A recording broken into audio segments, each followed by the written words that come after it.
Welcome back to anime matrix. पिछले part में हमने देखा सन जिन वू ने अपना पहला इंस्टेंट डंजन कर लिया था और अब उसकी ज़िंदगी धीरे धीरे बदलना शुरू हो चुकी थी। स्टोरी की शुरुआत होती है हॉस्पिटल से, जहां जिनहू अपनी डेली क्वेस्ट कंप्लीट कर रहा होता है।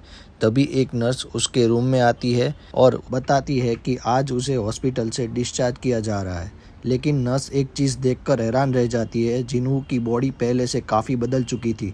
उसके मसल और सिक्स पैक देखकर वो काफ़ी इम्प्रेस हो जाती है और उसका फ़ोन नंबर मांग लेती है। ये देखकर जिनहू थोड़ा शर्मा जाता है।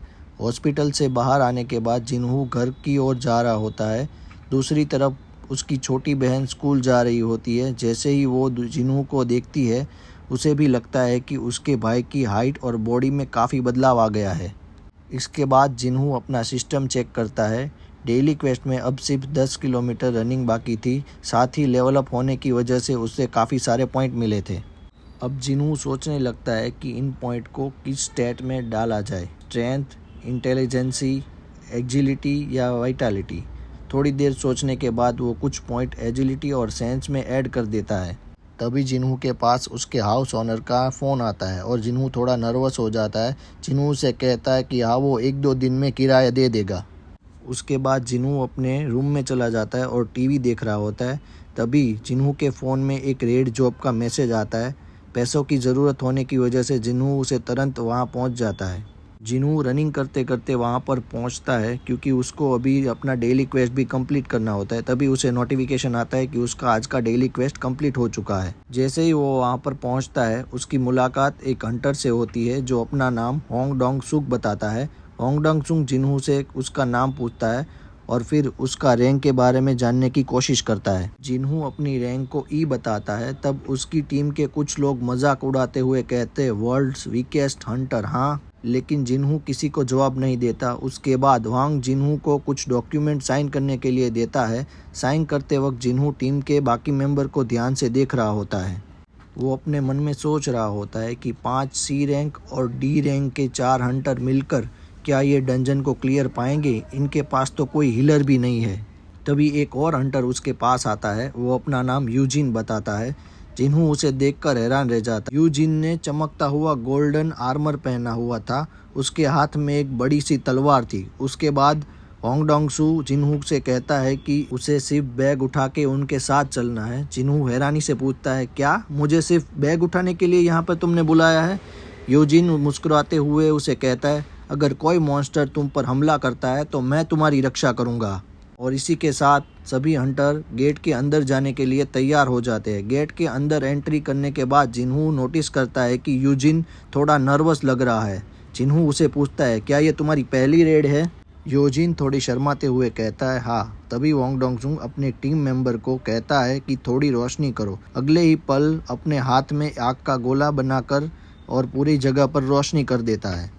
यूजिन चारों तरफ देखकर कहता है, हाँ, यहाँ पर तो कोई मॉन्स्टर नहीं नजर आ। लेकिन जिनहू तुरंत उसे चुप रहने को कहता है। जिनहू धीरे से कहता है, ध्यान से सुनो, कुछ हमारी तरफ आ रहा है। अचानक ऊपर से अजीबोगरीब आवाज आ रही होती है। तभी जिनहू जोर से कहता है, वो हमारी ऊपर से आने वाले हैं। तभी वो हंटर बिना देरी किए उसकी तरफ एक आग का धमाका करता है और तब सब देखते हैं कि बहुत सारे बड़े बड़े कीड़े और स्पाइडर छत के ऊपर लटके हुए थे। अटैक होने की वजह से वो नीचे गिरने लगे हैं। कुछ ही सेकंड में हर तरफ से मॉन्स्टर फैल जाते हैं। वोंग डोंग सुंग और उसकी टीम तुरंत ही लड़ाई शुरू कर देती है। एक तरफ स्वॉर्ड चल रही थी, दूसरी तरफ मैजिक अटैक हो रहे थे। थोड़ी ही देर में टीम मिलकर सभी मॉन्स्टर को ख़त्म कर देती है। फाइट ख़त्म होने के बाद वोंग डोंग सुंग जिनहू से कहता है, थैंक्स, अगर तुमने हमें पहले वॉर नहीं किया होता तो आज शायद हम सरप्राइज अटैक की वजह से मर सकते थे। उसके बाद जिनहू यूजिन को अपने आर्मर और स्वॉर्ड को देखकर पूछता है, ये आर्मर और तलवार काफ़ी महंगी लगती है। यूजिन उसे हंसते हुए कहता है, मेरे फादर ने मेरी पहली रेड के लिए स्पेशली इसे बनवाया है। ये सुनकर जिनहू को थोड़ा अजीब लगता है। उसे लगता है कि यहाँ पर कुछ ना कुछ गड़बड़ तो ज़रूर है। कुछ देर बाद टीम को रास्ते में कई मरे हुए स्पाइडर मिलते हैं, लेकिन उन्हें देखकर लग रहा था कि उनको किसी और मॉन्स्टर ने मारा है। यही बात जिनहू को और भी ज़्यादा सस्पिशियस लग रही थी। लेकिन सब लोग आगे बढ़ते रहते हैं और आखिरकार वो डंजन के बॉस रूम तक पहुंच जाते हैं। बॉस रूम में एंटर करते ही सभी हंटर हैरान हो जाते हैं। उनके सामने एक बहुत बड़ा स्पाइडर सो रहा था, लेकिन सबसे ज़्यादा शॉकिंग बात ये थी कि बहुत सारे माना क्रिस्टल पड़े हुए थे। इतने सारे माना क्रिस्टल को देखकर सभी की आंखें चौंक जाती है। टीम के कुछ मेंबर तुरंत हिसाब लगाने लगते हैं कि क्रिस्टल को बेचकर कितना पैसा मिल सकता है। तब वांग डोंगसुंग कहता है, अगर हम ये सब क्रिस्टल ले जाए तो प्रॉफिट को हम आपस में बांट लेंगे।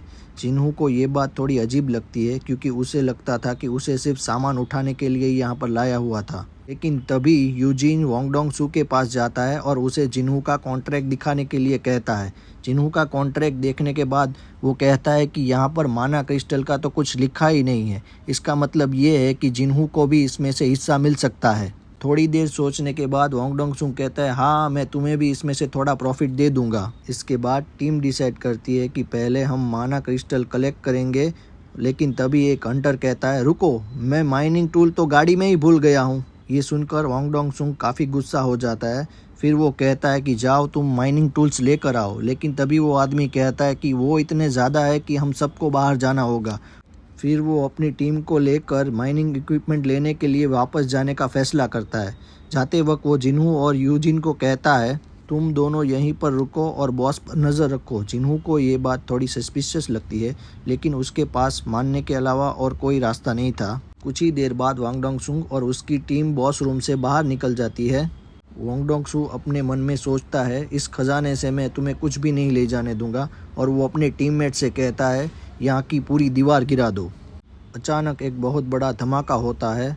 बॉस रूम का एंट्रेंस पूरी तरह से बंद हो जाता है। जिन्हू और यूजिन तुरंत ही समझ जाते हैं कि उनके साथ धोखा हुआ है। जिन्हू गुस्से में कहता है, दोस बास्टर्ड्स।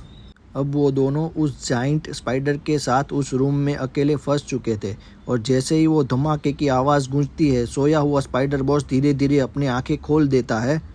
उसकी नज़र सीधी जिन्हू और यूजिन पर पड़ती है। स्पाइडर जोर से गरजता है। उसकी आवाज़ इतनी ज़्यादा थी कि यूजिन डर से कांपने लगता है, और जिन्हू भी समझ जाता है कि ये मॉन्स्टर उन सभी मॉन्स्टर से ज़्यादा पावरफुल है जिनको उसने अभी तक पहले हराया है। अगले ही पल वो जाइंट स्पाइडर उनकी तरफ तेज़ रफ्तार से अटैक कर देता है। ज़मीन ज़ोर से हिल जाती है, लेकिन जिन्हू किसी तरह उस अटैक से बच जाता है। तब जिन्हू यूजिन से कहता है, तुम यहीं रहो, इस मॉन्स्टर के साथ लड़ाई मैं करूँगा। ये कहकर जिन्हू अपने डैगर निकालता है। उसकी नज़र सीधे जाइंट स्पाइडर पर टिक जाती है, और उसके बाद वो सिर्फ अपने मन में सोच रहा होता है, मैं इसे किसी भी तरह हरा कर ही रहूँगा। और इसी के साथ ये वाला एपिसोड हमारा यहीं पर ख़त्म होता है। आगे की रोमांचक फाइट को देखने के लिए हमारे चैनल को सब्सक्राइब करें और लाइक बटन को ज़रूर दबाएं।